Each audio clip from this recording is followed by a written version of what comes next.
Welcome, dear friends, to Cardiac Radio, who is joining forces here in this wonderful international Spiritist event. It's the second world meeting of the Friends of Chico Xavier and the works that he left. Does that mean that those who are not here are not his friends? No.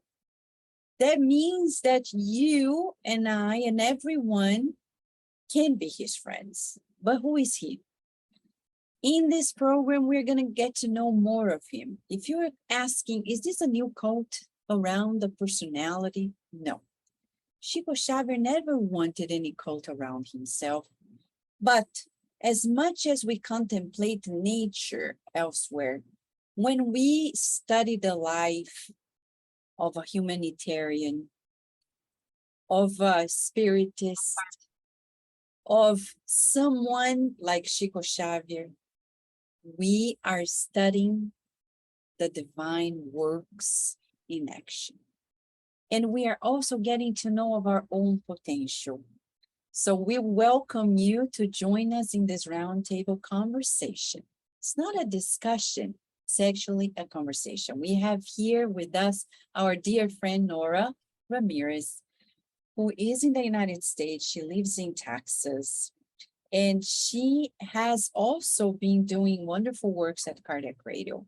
She's joining us today to share something that she also has learned about Chico Xavier. And we have here with us Peter Hayes. He was once at Cardiac Radio, still connected to us. You can listen to the programs in our platforms. And he's here from New Jersey. He's the president of a Spiritist Center in New Jersey, the Love and Light Spiritist Center. And besides many other things, and a wonderful wife who is a writer, Betty Rosie, he is here with us also to share the much that Chico Xavier has impacted on his life, because that's the theme of the roundtable conversation, the impact of Chico Xavier in our lives. So think about you and the impact of Chico in your life. And also we have here with us John LaRosa, our friend from the Spiritist Society of Virginia and Cardiac Radio. He has been doing so many works. He has recorded so many books that are from Kardec to Chico Xavier, and you have heard of him and from him at Cardiac Radio so many times. And he's also to share the impact of Chico Xavier, not only his life, but the lives of many of us. So we're going to begin sharing a few slides just to inspire us a bit, okay? Before I pass the word and we start talking a little more. I have here, okay. Let me see if this is the PowerPoint that I need. Yeah. When we last visited Chico Xavier City, Peter Leopoldo, we've taken some pictures and want to show it to you. It's so tangible. He was born on April 2nd, 1910. And this year, 2022, we're celebrating 20 years of his discarnation. And we Spiritists celebrate because his discarnation is like a graduation. He really graduated from a life that is really modeling to us. But he was born in a tiny town named Peter Leopoldo in the state of Minas Gerais in Brazil, a place that is a must to be visited. It's a few miles from the capital of the state of Minas Gerais, Belo Horizonte. And this is one of the places where he worked, a farm. And no wonder the beautiful landscape of the state of Minas Gerais is called Minas Gerais. And it's so beautiful because the city of Peter Leopoldo that is in the state of Minas Gerais has this landscape, which is truly amazing, truly beautiful. When we were there visiting with our daughter, we met the president of one of the Spiritist centers that Chico Xavier founded. And we were visiting the replica of his first house when he was born in Pedro Leopoldo. So it's important for us to know that Chico was of a very humble background. Then later, after working in some other places, he ended up working as a public servant in the model farm. And he worked there until retirement. And this is one of the places where he worked in the very up windows, the top windows, the second floor, the left skinny window is where Chico Xavier used to have his office. To go to his office, you had to pass by his boss office. So people wouldn't find him that very easily. And this is John Harley, one of the main biographers, historians that wrote and have been writing about Chico Xavier. He met him when he was quite young, and he was showing to us one of the farms, Bell. And this was year 2019. Now imagine back at Chico Xavier's time, it's even more modest than it is. So the family that embraced Chico Xavier, that was administrating the farm, the Jovianos family, they had their house inside of the farm. And there, the psychography of some books came along, especially the book Paul and Stephen. And now it's a cultural space about Chico Xavier. So this is the garden that you see nowadays. If you go up in this cultural space, which used to be the house of the farm, and that's one part of the farm. This that used to be a house is now a cultural space. That table is the table where they sat with Joviano's family and had several meetings and several messages from the beyond that are being published almost every year by Vinha de Luz Publisher through the efforts of Geraldo Lemos Neto. And this is the very transportation that he used at the time when he used to be in Pedro Leopoldo. He didn't have a driver's license. He didn't drive any car, and he was transporting himself from home to work in this manner that you're seeing here. This was in the 50s when he was still living there. And that's the very typewriter that Virginia is using there, was used by Chico Xavier and can be seen and visited there. There at the left corner, you can see a little frog, which is like a mini sculpture of a frog that actually accompanied Chico Xavier during the whole time when he was psychographing Paul and Stephen in that very room. When he finished the writing, the frog disappeared. And to date, people wonder what the frog is all about, which is a curiosity for us. This is the second Spiritist center that he founded in his city, the Centro Espírita Meimei, where many disobsession meetings happened. And it became also a mini museum, very small, several books, several places, and it has like a mini museum when you see the pictures of, for example, the people, the couple who led Chico Xavier into Spiritism. Another typewriting machine that he used, and then how small it was back when he started. Everything was so simple. That's why we say when you talk about Chico, you're talking about simplicity. You see the picture when he was participating on the construction of the Spiritist Center, even giving guidelines about how to do it. Some people doubt that Chico was that determined and firm, but he was. He couldn't be any different. He wouldn't have accomplished what he did were he not very determined, though very sweet and kind. And there you're going to find several first editions of many books that he brought to life through his mediumistic abilities, and pictures of his charitable works, and the memorial that still lives in the main city of Minas Gerais, the capital of Belo Horizonte, where we can find the whole literature, the more than 400 books that Chico Xavier brought to life. In Brazil alone today, he's considered, if he were the author of the book, he would have been considered the most prolific writer. Though he was not the author, he always said, the spirits wrote the book, not him. He gave all the copyright to organizations, to charitable organizations in Brazil. And to date, these books are being translated and told by friends like this friend of his who lives in Rio de Janeiro and was telling about even his artwork, making bookmarks, postcards to send to his friends. There's so much for us to talk about Chico Xavier, and this is just a mini teaser for us. There's much for him to teach us, right, Nora? And of all things in his life, just as a person like us, what would you like to share that made it a highlight in your heart? Oh my gosh, those pictures were beautiful. And just to stay in that vibration, something super beautiful of Chico was his relationship with his mom. It was so sweet.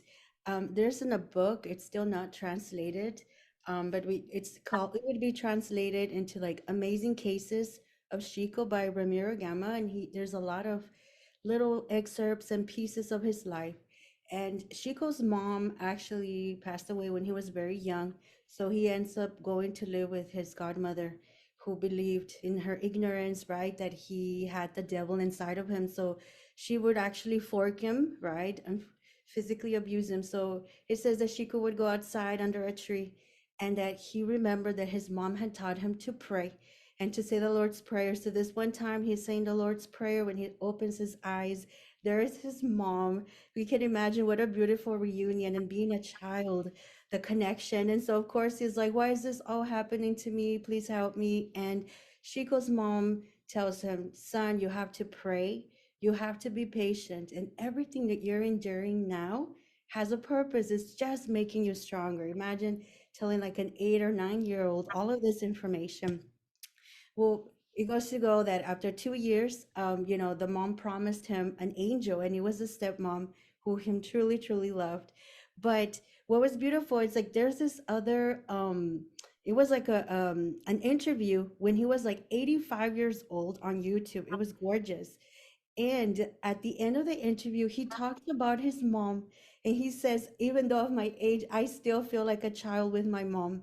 And he said that he would sing with his mom in those times that he was able to meet before she took off, that they would learn a song. And I was wondering if it was okay if I shared the words with it. It was so beautiful. And he sings it, but this is the rough translation.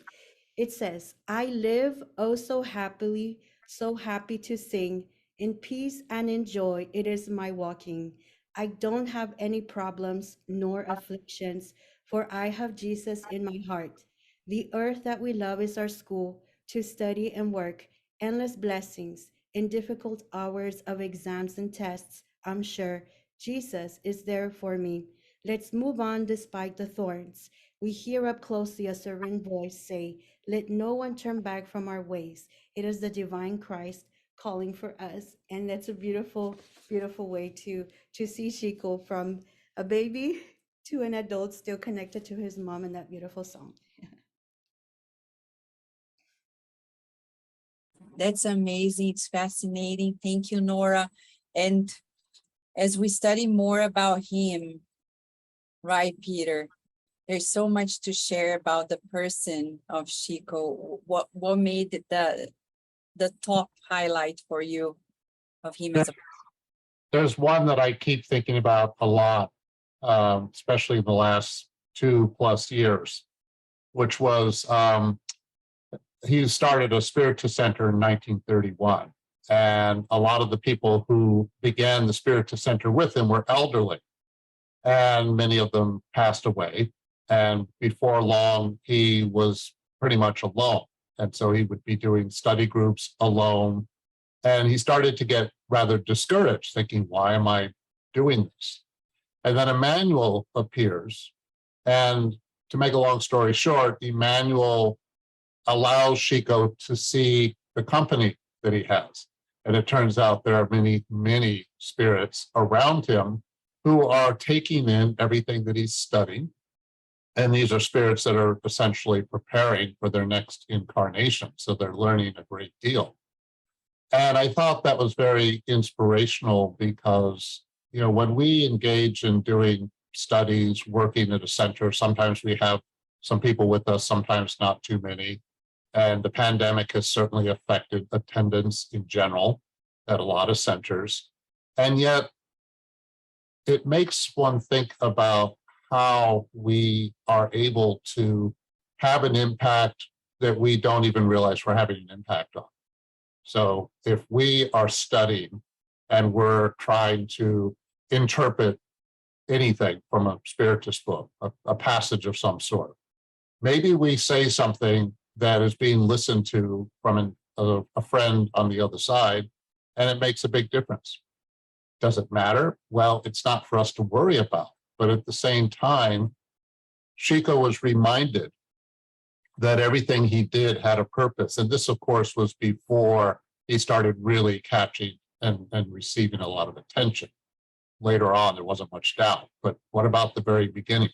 So I thought it was very inspirational that even if we feel like nobody's paying attention, we should still be doing the work and being as truthful to ourselves as we possibly can be. Thank you, Peter. Being inspired by Chico. Right, John? Yes, no doubt. Okay, so my favorite segment, I don't know as many as I'd like, but this one has always struck me. And that was his time. He was late for work and he's at the train station. And the train's coming up and this little child comes up to him and the child is just overwhelmed. It's Chico. My goodness, I've got to get his autograph and got to talk to him. And Chico notices the child and he says to Emmanuel, what should I do? And Emmanuel says, well, it's up to you, but it might be better if you spent the time. And Chico is still torn, but he decides, okay, I'm gonna talk to the child. And he takes the time to talk to him, writes an autograph for him, and the child just lights up. I mean, he's just ecstatic about what happened. And he walks away, and after he walks away, Emmanuel says to Chico that he was so happy that he allowed that child the time that he did. And of course, that short amount of time that he took, and even though he was a little bit late for work, what Emmanuel stressed to him was how much that meant for him to extend his life, because it energized him for, I can't remember how many years it was, but it was X number of years that he added on to his life. And this is the theme that's over and over again in this man's life. And it's emphasized also the small little things. And Peter, you were kind of hitting on these little things. When you do those little things, they are enormous. We don't give and maybe we shouldn't, but they're so insignificant. They seem insignificant to us, but they're not. And we have the spirits and God and Christ smiling at us. That's it. Yeah, there is much for us. People don't know that at some point he was nominated. Some people, like a senator in Brazil, Freitas Nobre, brought the whole dossier to recommend him for the Nobel Peace Prize. He didn't get it. None of the people, not even the Pope at the time, got it. And he thought it wouldn't make any sense for him to get it. But the impact of Chico Xavier in the lives of people in Brazil alone to date grows as we speak. And it's amazing because he passed away in 2002, and yet every day, more and more people around the world get to know of him in ways that are really astounding. To know a little more about the humanitarian Chico, we want to show a few pictures that were given from Chico Xavier to Haddad, the family, who used to be in North Carolina and brought Chico to the US twice, 1965 and 66. And these are the pictures that we want to show to you. Hold on a second. It's just escaping here where it is. Okay. There you go. Just a few pictures for us. You can see it, right? And this picture is the line of people. Look at the kilometers of people who would wait in line to see Chico Xavier. And this is just like unbelievable. He would give, of course, through him, many people gave goods, and through him, they were distributed to many people who were in need. This is actually the family, the Haddad family, and Phyllis, the wife, and the 3 children, including Edwina, the one who gave us the pictures. And these are the pictures of the people waiting in line to see him, to receive the goods from him, to receive books, even the children, the food. And usually the Spiritist Center was so small. And this is so important to us because think about it. How many people in the world become mediums, become very spiritual, and they tend to be in a temple, encapsulated in their temple? Chico Xavier did the reverse. The more he received from the good spirits, the more people he would see and give of himself. He would start a meeting, and if you go to the Spiritist magazine, in last year's issue, if I'm not, I'm the editor-in-chief and I forgot the number of the issue, but I'll tell you later, the precise number. There is a recent issue, I think it's probably the latest or last year's, where Geraldo Lemos Neto talks about what it is to experience one weekend with Chico Xavier, from Friday to Sunday. It's unbelievable. Describing the hours and how he would dedicate himself to people and at the same time be a phenomenal medium, bringing all these books that after his passing still impact our lives. But talking about the humanitarian aspect of his life, Nora, what would you like to share as a main highlight? Oh, on top of being a humanitarian with us humans, a huge highlight of Chico was his love for nature, being humanitarian with nature. He actually, there's a book that he wrote. It's still in Portuguese, but we can translate it. Maybe it's like the little tiny book of nature through the spirit Casimiro Cunha. And it's a lot of excerpts of just about nature.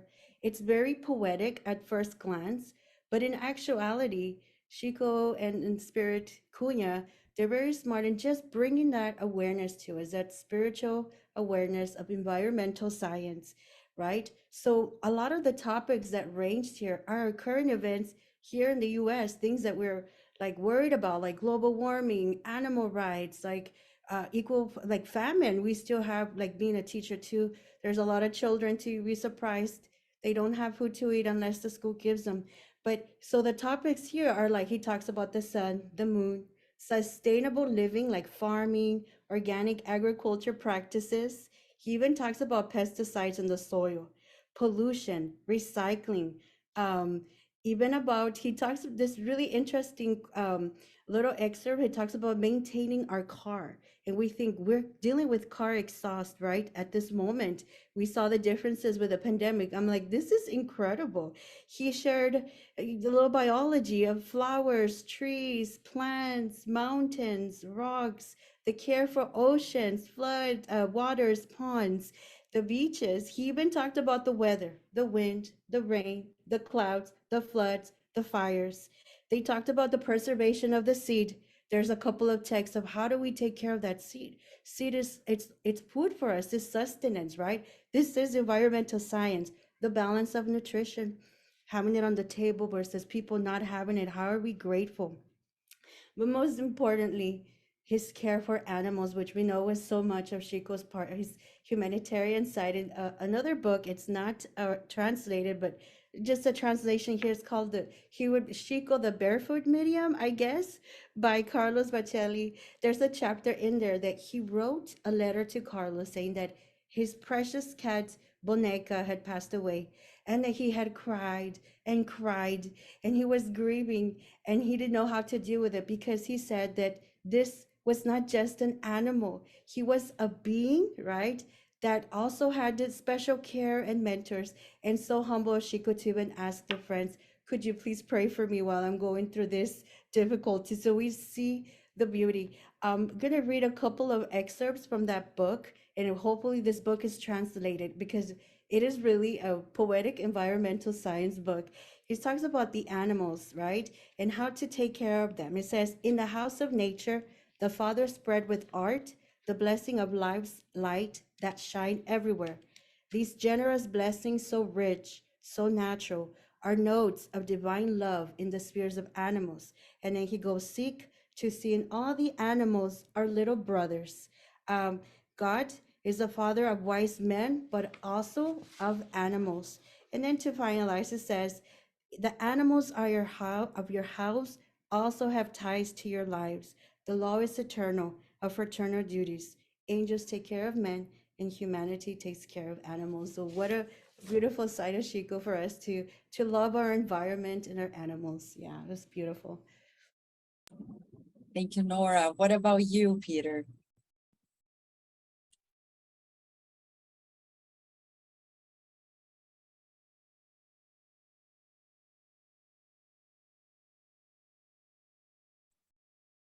Okay, sorry about that. I think what is impressive about him is the way he maintained his humility. And there are lots of ways of understanding that, but just to elaborate a little bit on what you were talking about before, Vanessa, about the line of people that would come to see him. I think it was Geraldo Lemos Neto who'd mentioned that he might start signing books at, say, 5 in the afternoon, and it might go until 7 a.m. the next day. So it'd be like 14 hours straight. And the fact that he was willing to take that kind of time for everyone, that he gave a little bit of himself to everyone and would stay until everybody had had their chance to receive what they wanted, a signed book in this case.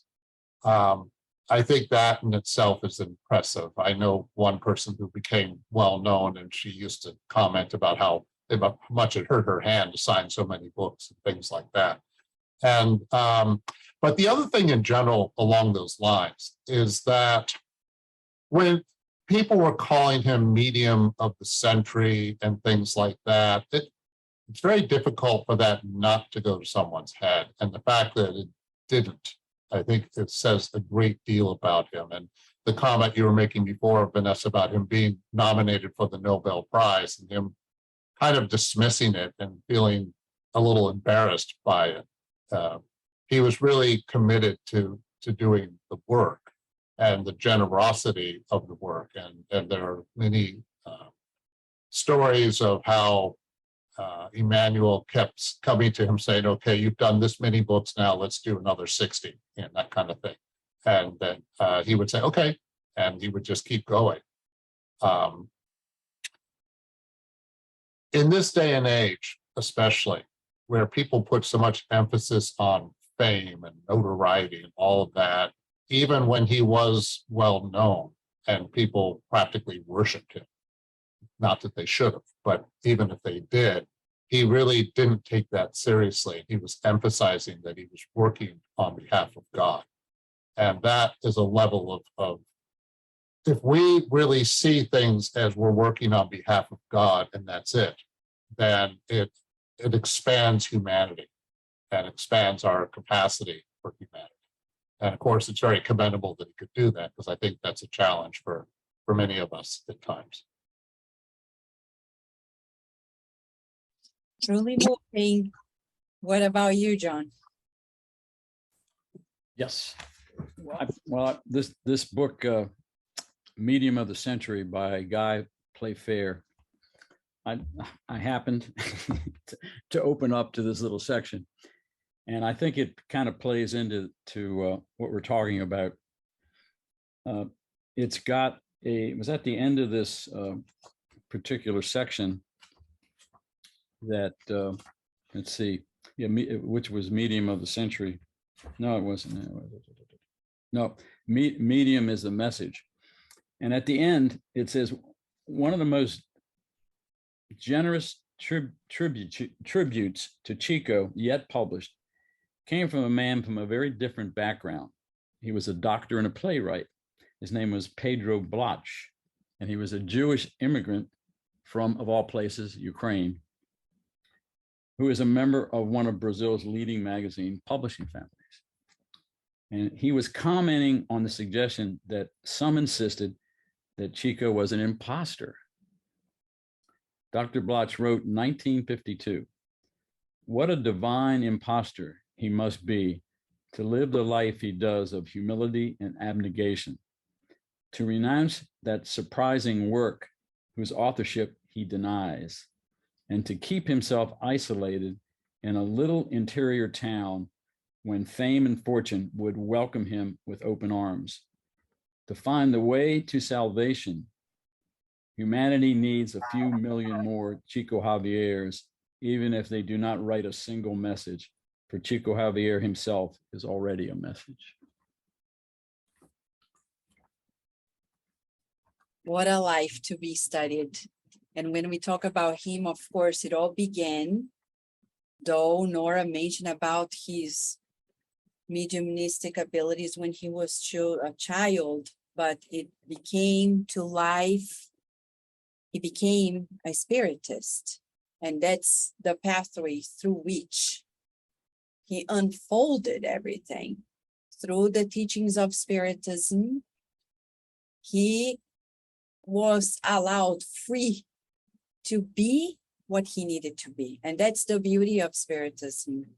So liberating and so grounding to us.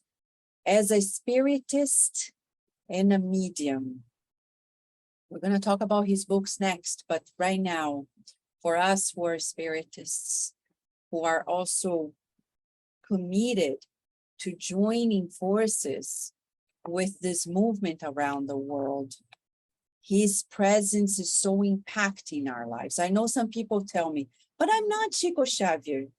Okay, we're not here disputing who is Chico Xavier, who is not, but certainly his attitude before, the way he embraced Spiritism, the way he blessed his Catholic upbringing, the way he interacted with people of all sorts of backgrounds, religious, non-religious, is something to be emulated. So in terms of being a spiritist, Nora, what in Chico Xavier's life brought to your eyes something particularly fascinating?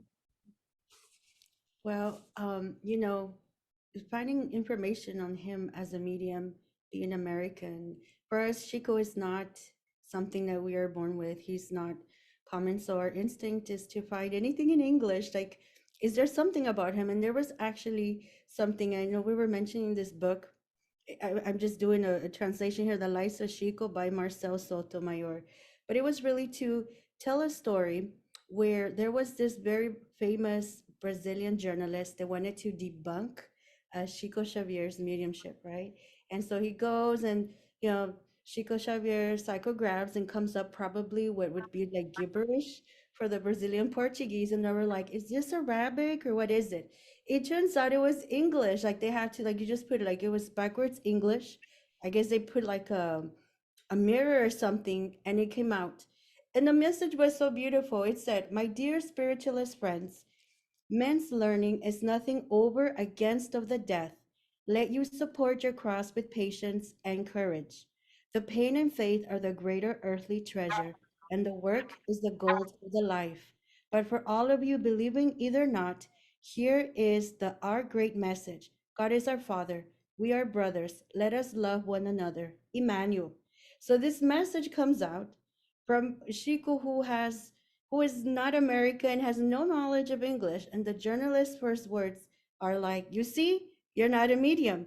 The grammar is wrong." And I was like, okay. So then the story ends where Chico humbly says, "Oh, I'm still learning English in the spiritual realm, right?" So I take a deep breath because as someone who, if I were to hear a medium who is not from my country leave a message in another language, I would be like, what? But you know, the thing is, like, it's interesting. This is a part where I'm going to might go a little bit longer, but because I took a little bit of linguistics, I've taken grammar, and and also the history of the English language. And in these three classes, we learn one thing. The same professor taught all the classes. In the grammar, he said, you're gonna have two choices.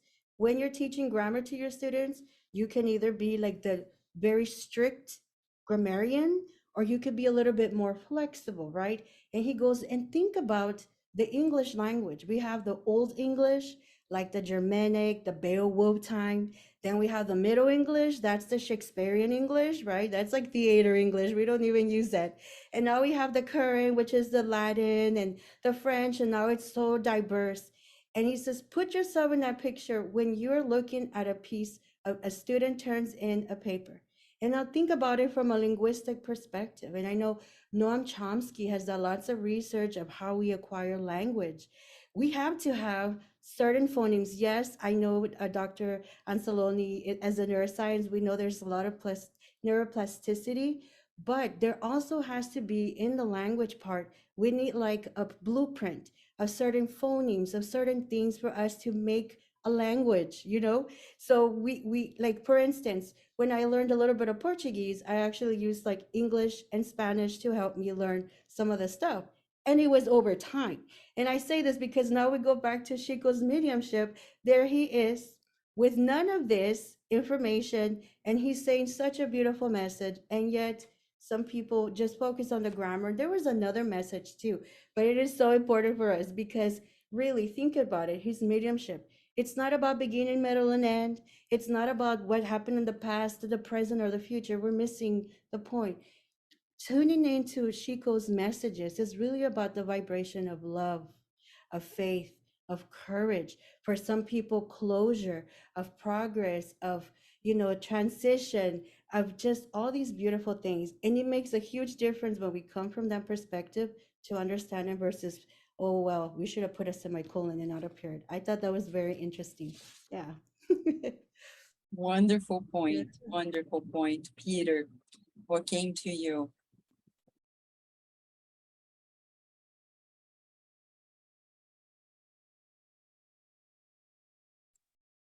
Okay. There was an interesting moment where somebody once went to Chico and asked him, you know, Chico, what's going to happen to Spiritism if you stop working?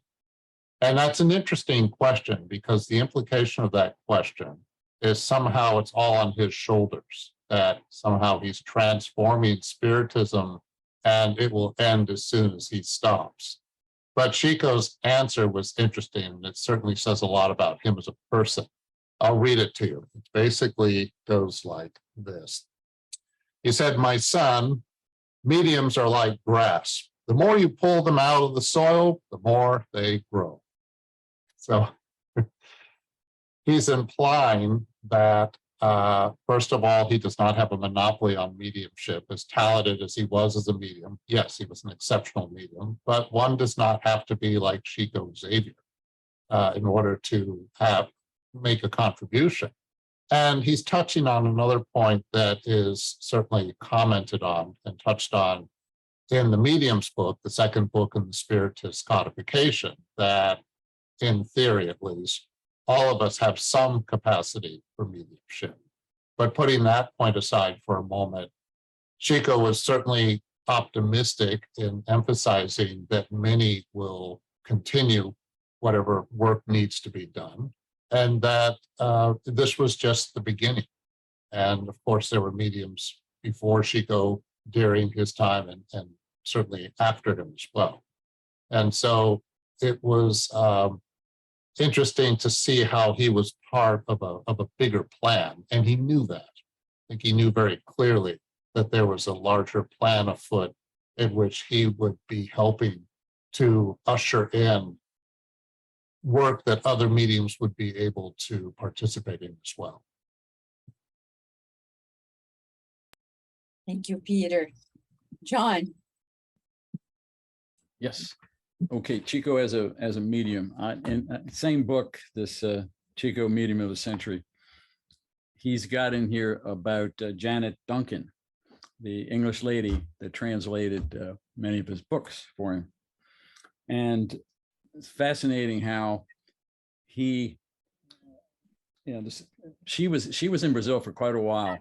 And in here in the book, he talks about how she was studying about Spiritism and Allan Kardec and so forth. And she got a nudge from her spirit guide, as she says, to go to Uberaba, where he was at that particular time. This is back in, like I say, 1971. Of course, that was a long bus ride from Sao Paulo. It was almost 11 hours at that time.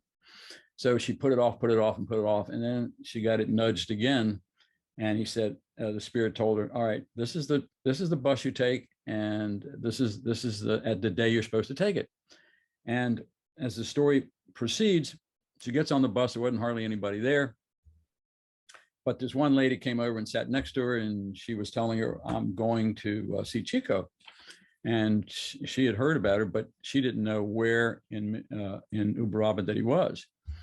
So they happened to stop, made a stop, and this couple get on. And the couple, they find out, also is going to see Chico. And guess what? They know where he is in Uberaba.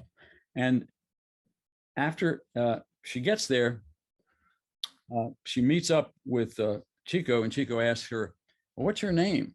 And she tells him her name. My name is Janet Duncan. And the story says he looked very puzzled, and he asked her again, what is your name? And she repeats Janet Duncan. And he says, well, wait a second, I'm going to write your name down. And he writes the name down in the book. And then she shows it to him. And she is like flabbergasted, because her name on the book that he wrote down was Ginny Ann Annetta Duncan. And she, of course, had shortened it to Janet Duncan, because the Brazilian people having trouble pronouncing her name. So, here he is showing his mediumship in such a humble way to this lady. And the Janet's lasting impression of him, he was somebody who not only had a mission, which he fulfilled well and truly, but here was a man close to Jesus. And she went on, she made the trip to Uberaba a number of times. And of course, I think her first book was The Gospel According to Spiritism, was the first one that she translated for him. So there's another one in here about Elsa, but I don't want to take up the time. But Elsa Rossi, how she got hooked up with Chico, is a wonderful story. But what again happens, and you see how if Janet hadn't gone through that, she would have never made the connection. Just like with Elsa, and Elsa finally made the connection with Janet and started the British Spirit Union up in England. So it's, anyway, the fascination continues. Yes, you're right. And the one, besides him being the person who he was, the humanitarian and the modeling spiritist, one of the most striking things through his ability of psychography is that when he was only 21 years of age, he got his book published. And this book is named in Portuguese, Parnaso de Além Túmulo, Parnassus Beyond the Tomb, which had 259 poems of deceased Brazilian and Portuguese illustrious poets.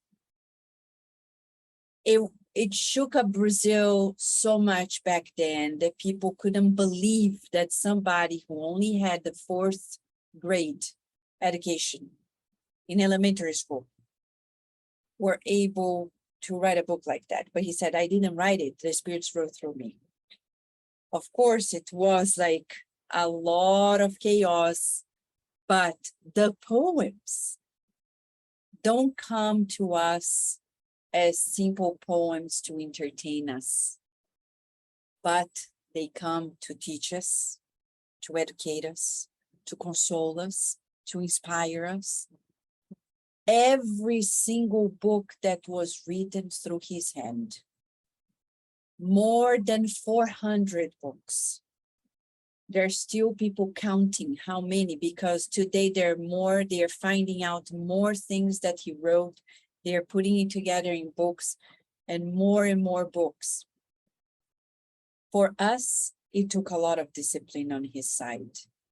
Discipline, discipline, discipline, as Emmanuel, his mentor, said, and his good heart to really think of everybody who, like us, would be here, far away from Brazil, and would open these books and change our lives.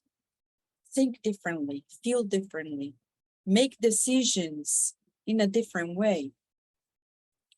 For me personally, the book that really changed my way of feeling life is The Good News, written by the spirit author Humberto de Campos through Chico Xavier. Never forget when I read that book, I always felt Jesus, but not in that way. It's a book that talks about Jesus in ways unforeseen. It's almost like a movie when you read the book.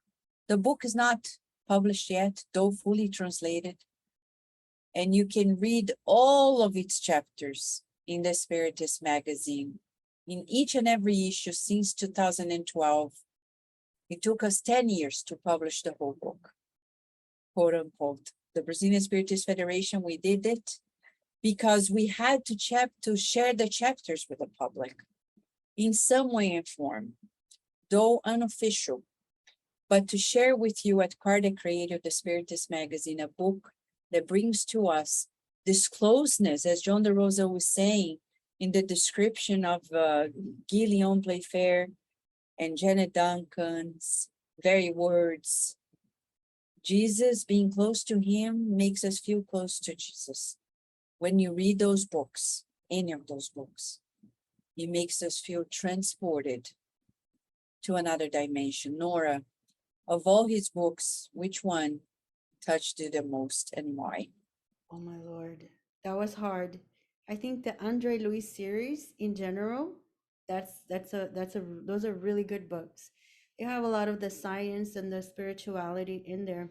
I know I've heard first time people say, "Oh, it's science fiction," but let us remember too that what science today at once they would say science fiction. So there's so much in that series in all the books that I'm just thinking like, my gosh, I mean, how can we show this to the youth? Because they could get so many ideas, so many scientific discoveries about a lot of things that we can't even imagine. But I have a short story of you, allow me to share. It's actually on the first book, Astro City.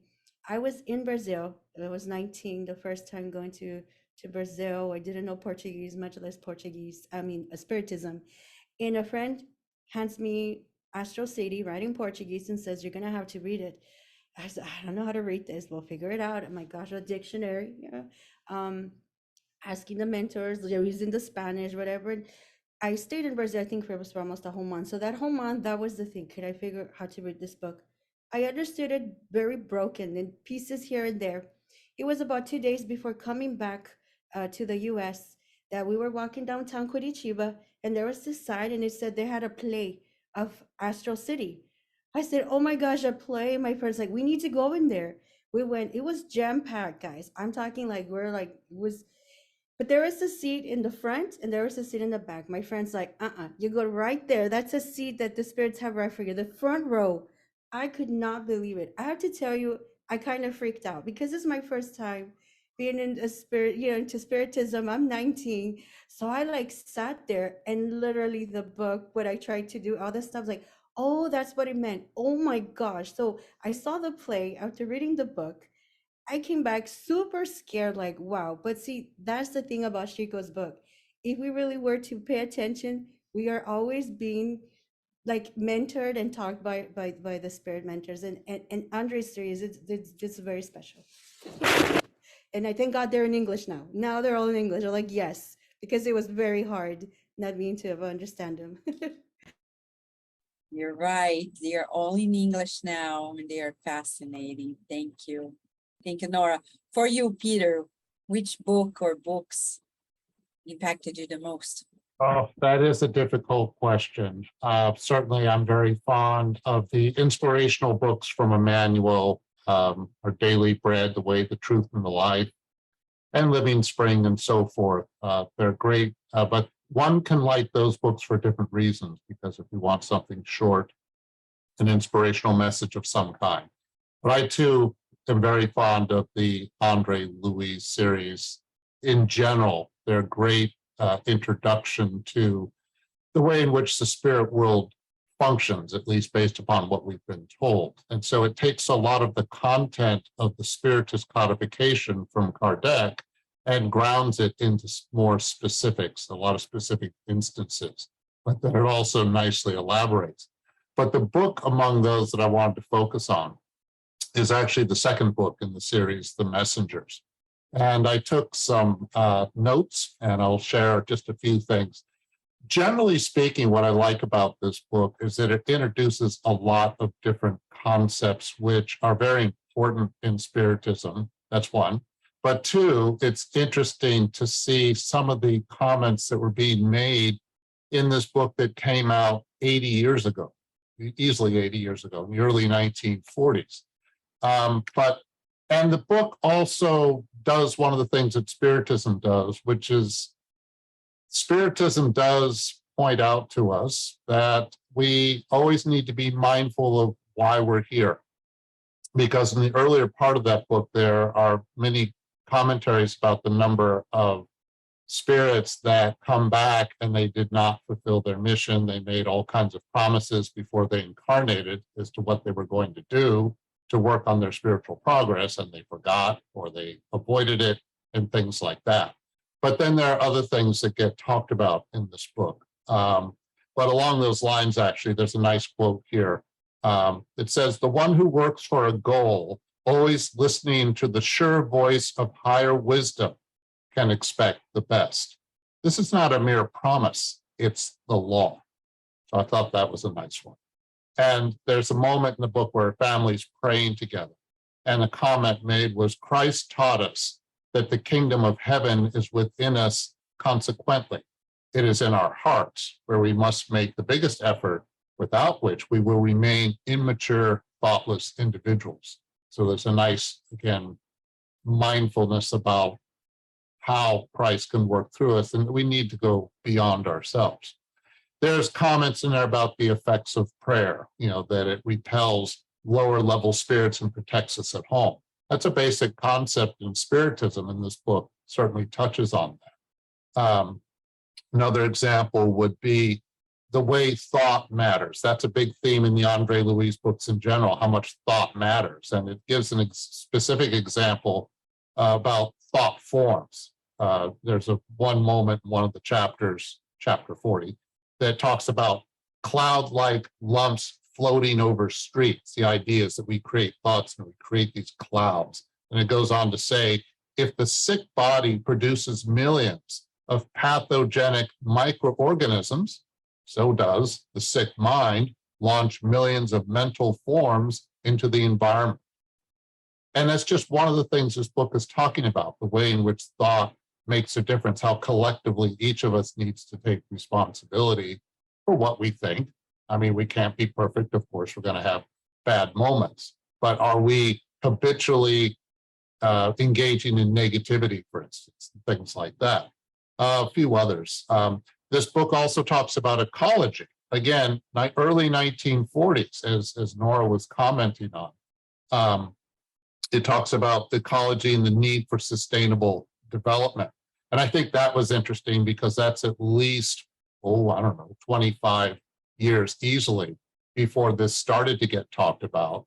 And I may be wrong in saying this, but I believe the idea of sustainable development was more widely talked about probably in around the 1990s or so and going forward. So nowadays we think about this more and more, but to be talking about this in the early 1940s, I thought was interesting. So this book introduces a lot of things along those lines.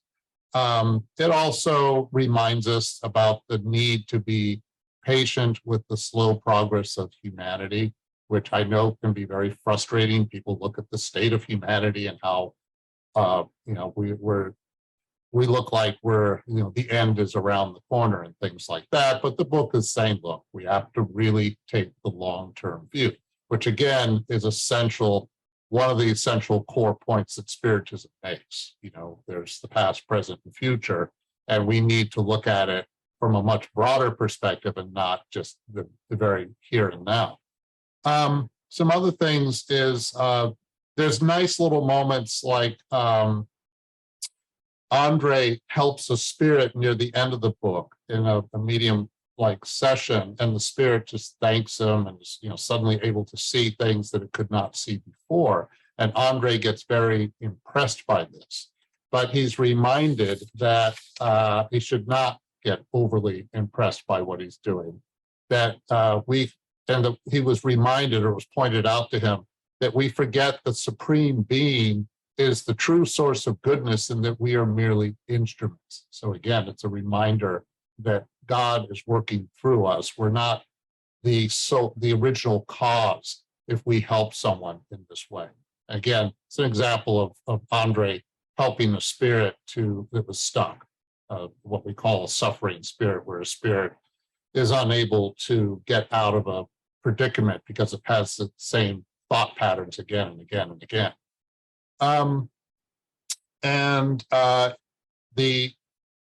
The skeptic, there's a moment in this book where a skeptic is addressed, someone who's very materialistic.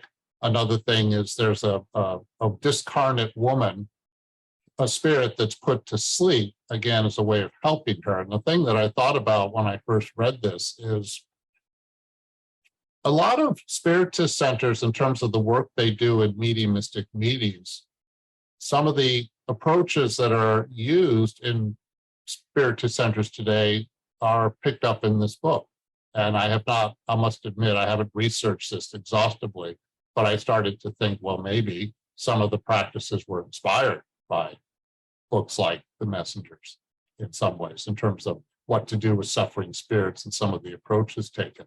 So again, I like how this book introduces some of these ideas, several of them, and then many of them can be expanded on. I'll just mention one more. I don't want to keep going, but for example, near the end of the book, there's a person named Fernando who's dying, and he did not take very good care of his body. And Aniceto, who's a spirit guide, sort of a source of inspiration and wisdom in this book for Andre, and Vincent, who's his colleague. Aniceto paraphrases Paul of Tarsus, and then he says, quote, "Every incarnate individual has the spirit company he or she deserves." So again, it was a comment about how our behavior attracts the company that we have. So again, we have to, of course, be mindful about what kind of company are we attracting, and we need to be more conscious about these things. So again, I could spend more time on this, but this book introduces a lot of wonderful concepts in general that are very relevant to Spiritism. Thank you, Peter. It's very inspirational to know that there's so much to learn in these books. What about you, John? Well, I've had this question before, and each one of Chico's books that he's psychographed have contribution after contribution. And Peter, you kind of went into how many contributions there are in just in those books. And the way I like to answer this question, the way we like to answer this question is, all right, what made the most impact on you? And I have to go back to 2,000 years ago, made the most impact on me. And why did that make the most impact on me? And I go back to that situation where Publius Lentus, sent by Livia to go visit Christ to see if he could help Flavio with her chest congestion and so forth. And he meets up with Christ. And of course, Christ gives him the ultimate request, asking him, would you like to follow me? And of course, Publius Lentulus, in his pride, decides not to follow Christ and is even skeptical about whether or not his daughter is healed. Of course, Christ told him, go, she is healed. And of course, when he gets home, he finds out she is healed. And of course, he throws it off by saying that it must have been the reason they originally moved down to Palestine area was because it had a much better climate. And that's probably what did it. And here's the lesson for us. He put himself in this vein as the Spirit Emmanuel now for millennia to make up for that situation. And we get opportunities all the time. And so we must be aware enough to take advantage of those opportunities so we don't put this off for another lifetime. Because as we all know in Spiritism, the opportunity is not one that comes up so often. You were going to spend a lot of time up there in heaven studying, helping before the next opportunity arises. So that's the reason that book made so much of an impact on me. 2,000 years ago. And those novels, because they're true accounts, but they are in the novel format and style, 2,000 years ago, 50 years later. And then Hail Christ, Renunciation, Paul and Stephen, certainly, as John is saying, remind us of the call every day for us to wrap up this roundtable conversation. We have another aspect of Chico Xavier, and that's why we put this background here with us, because Chico represents to us this model of the human being of the future. When we think of the future on Earth, the ultimate frontier is not about Mars and Jupiter or anything. The ultimate frontier is within. And thinking about all of the virtues that he displays and he cultivated, altruism is the ultimate one. Altruism, prioritizing the well-being of everyone and working upon it day and night, made Chico Xavier for us, the Christ-conscious being, showing to us and proving to us time and again that the model that the Christ brought to us is possible. It is possible. For those who say the bar is too high, it's a matter of effort and repetition. But Nora, what would you say in terms of him and being this model of human being in the future? So I think this is on Amazon Prime. It's a documentary that it's called Data Limite. And it talks a little bit, it was a great example. There's a little bit of everything, how Chico takes the future of humanity in different ways. But what's different, what was really beautiful really was the advancements that we will have, especially in the science. There's just something about him talking about how spirituality and science will kind of blend in and start to make sense, right? Talking about a future with so much technology, the advancements in medicine, also think about how this will facilitate us to be living and cohabitating in more peaceful ways, to be more understanding to things about hunger and all these things. Equal opportunities for all would be something that, to me, when I saw that, would be possible. We talked, I know there's a lot of talk of the world regeneration, right? But there is something super interesting, because I'm like, okay, what about us here in the US? And in one of his shows, it's the Pinga Fogo, which was this show. In the first interview, they actually asked him about different people, and one of them was John F. Kennedy. And he said something like, I paused when I heard that, and I went back. I was like, what did you just say? And he says, Kennedy continues to work on the spiritual realm in the progress of ideas of emancipation, integration of races, and the fraternity of American people. And I said, wow, that is unbelievable. So we could say that every country, every nation, we have our own help, our own boost, to not only help us in that science perspective, but to also be working on this morality, as you said, Vanessa, right? So I guess to wrap this up, a future in Chico's eye would be one of kindness, compassion, advanced science, but always service to others, because that's the only way we can get to those places, helping each other out. So anyway, it's beautiful. Wonderful, wonderful. How about you, Peter? I'd like to share with all of you a passage I came across from Chico. It's called Not to Lose, and I think it's an interesting commentary about what to hang on to.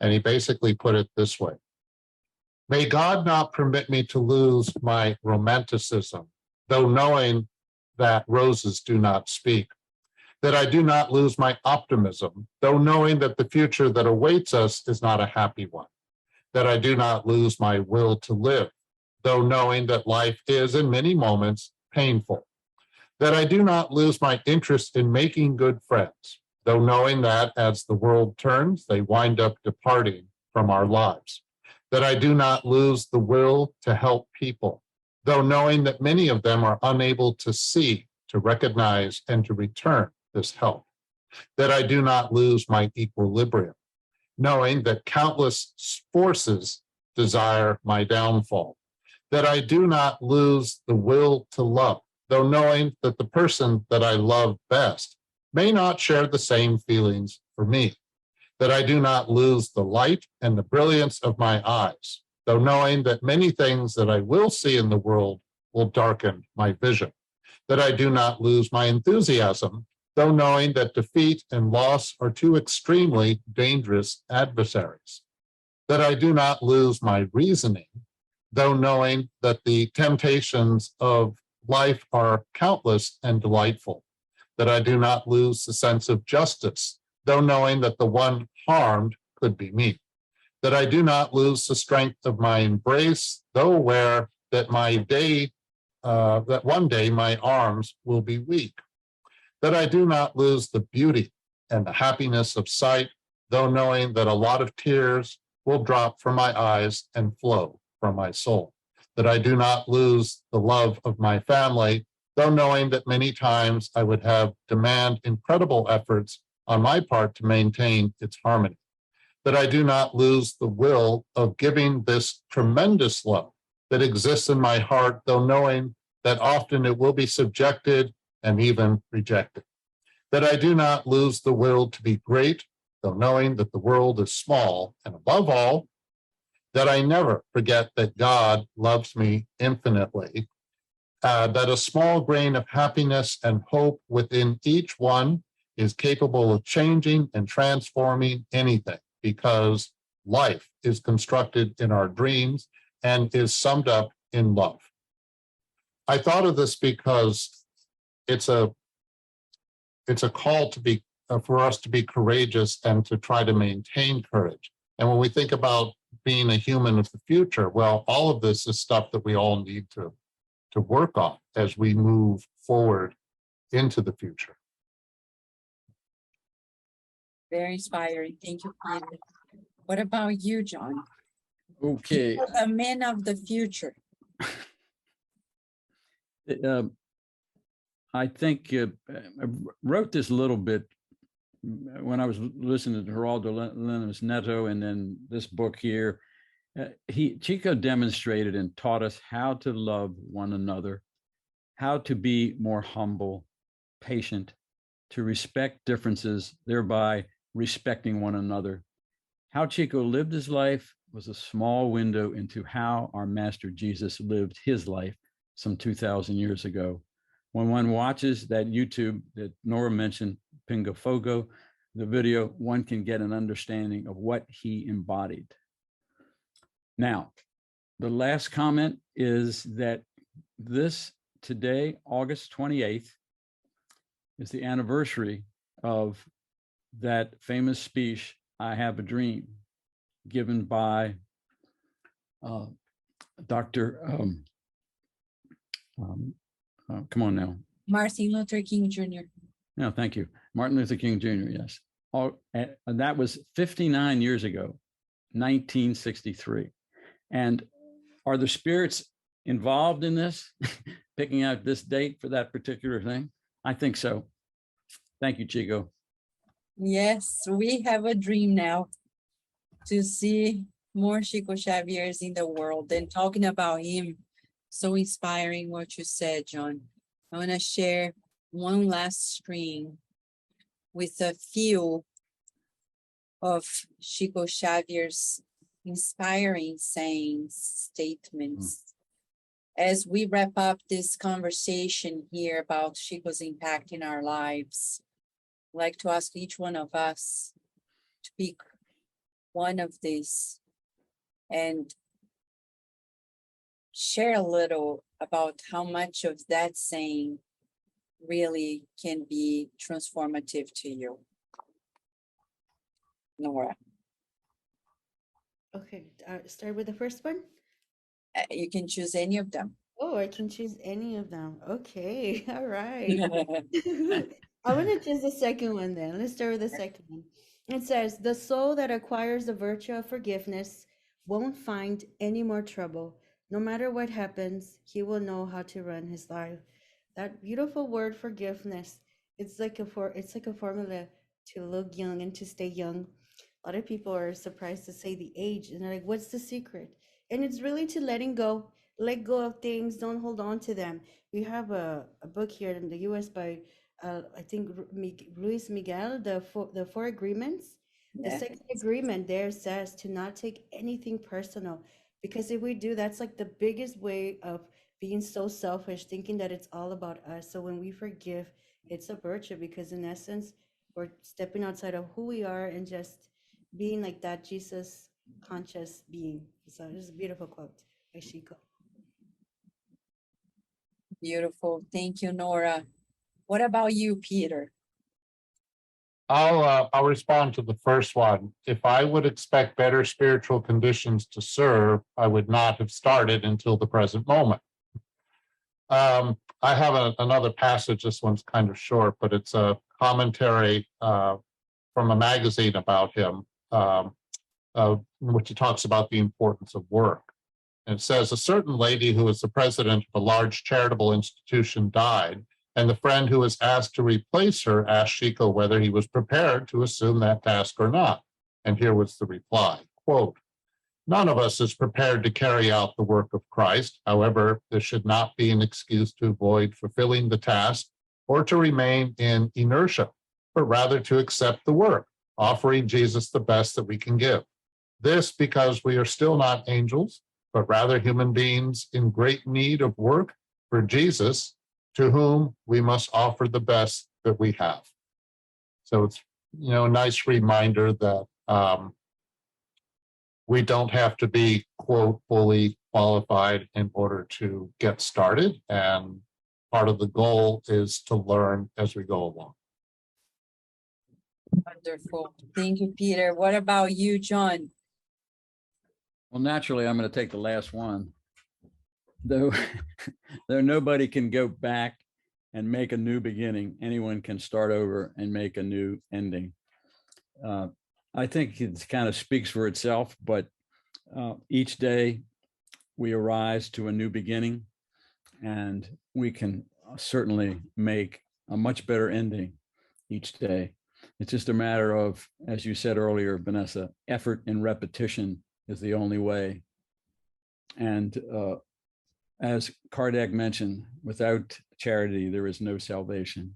And effort and repetition is what gives us that charity and that salvation. And friends, as Chico Xavier used to say, Jesus Christ did not ask us much from us. He did not demand that people climb Mount Everest or make great sacrifice. He just asked that we love one another. Seems simple, but when he says love one another, he includes the enemies, adversaries, the criminals.